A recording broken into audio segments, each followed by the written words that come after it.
Bonjour et bienvenue dans IDFM chez vous. Cette semaine, je suis à Saint-Germain-en-Laye. Je suis avec Marc Pfeiffer, qui est le directeur du festival L'Estival ici à Saint-Germain-en-Laye, entre autres.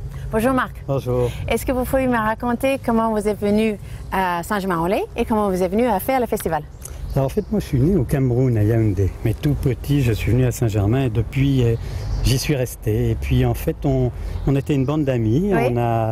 On a monté une péniche à Conflans et puis au bout de 10 ans, on est tous passés du stade d'étudiants à tous travailler. Oui. Et on s'est dit, il faut qu'on fasse un festival, un événement par an. Et on est venu à Saint-Germain-en-Laye où j'habite depuis presque 50 ans. Et on a monté l'Estival avec cette bande d'amis. Très bien, ça fait 22 ans maintenant que ça existe. Exactement. Les dates exactes, c'est du 15 septembre? Alors cette année, c'est du 25 septembre au 10 octobre. D'accord, très bien. Comment vous choisissez vos artistes? Alors en fait, c'est une sélection qui se fait avec les bénévoles de l'Estival. Parce qu'apparemment, vous êtes 160 bénévoles, voilà, à peu près? On est un peu plus de 160 bénévoles à choisir une association qu'on va aider, à programmer, à organiser ce festival. D'accord. Et cette année, l'association va être? C'est Oumada, c'est une association qui travaille à Madagascar. D'accord. Très bien. Alors les artistes, vous êtes un artiste, Alex, bonjour. Bonjour. Qui a été là l'année dernière. Oui. Est-ce que vous pouvez me raconter un peu pourquoi vous avez aimé ce festival? Moi j'étais dans le cadre d'un plateau découverte en fait. Je suis un artiste un peu en découverte. Oui. Donc voilà, il avait programmé plusieurs artistes et invité des professionnels à cette soirée. Donc c'était une super opportunité de se faire découvrir auprès des professionnels et aussi auprès du public.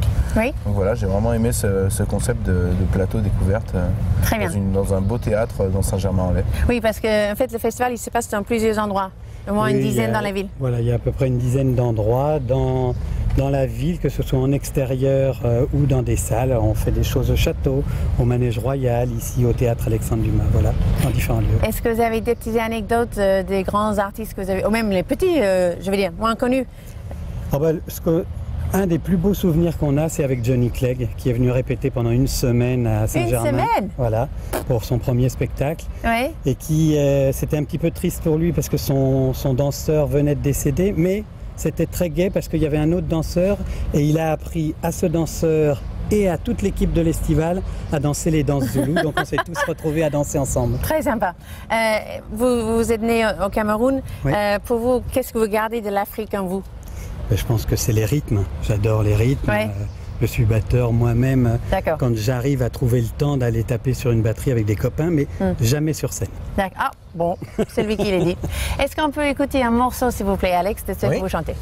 Comment ça s'appelle la chanson? La Starac. Ah ben alors, on est à la télé, c'est normal. Cette vision d'horreur, j'ai rêvé que mes amis m'inscrivaient au casting de Star Academy. J'y suis quand même allé pour ne pas les vexer. J'ai fait n'importe quoi pour pouvoir être viré. Malheureusement pour moi, ils ont dit c'est pas mal. Tu as un univers, c'est très original. C'est sûr qu'ils vont pas prendre des gens qui savent chanter. C'est tellement plus marrant de les voir se planter. Là où beaucoup voyaient leurs rêves s'écrouler, moi c'était mon cauchemar qui allait commencer. Non, non, non, je ne veux pas y aller et troquer mon intimité. Non, non, non, pour juste un show télé et une gloire en CDD. Arrivé au château avec tous les cobayes, apparemment choisis chacun pour un détail. Il y a une blonde, un black, un rappeur, un homo, et moi je suis sûrement le gros rigolo. Dès les premières minutes, il y a déjà des disputes. Certains vont se draguer, moi je me fais déjà sous l'œil des producteurs qui se frottent les mains. Déjà les premiers pleurs, le feuilleton commence bien. Moi j'attends que le prime pour jouer mes chansons, mais on m'annonce un duo avec Céline Dion. Non, non, non, je ne veux pas chanter avec elle même pour du fric. Non, non, non, en plus à la télé, même si elle chante dans Titanic. Après ce châtiment, j'ai pris des tics, c'est affolant. J'éloigne le micro quand je pousse pour faire plus pro. On comprend plus ce que je dis, mais on m'a dit que ça faisait joli. Chasser le naturel, heureusement, il revient au galop. Bon, bien, Voilà, bravo Alex, bravo, bravo. Rien à dire, c'est tout bien franc comme il faut. Ah, si vous voulez la suite, il faut envoyer un SMS au 06. Bon. Je dois rendre l'antenne maintenant.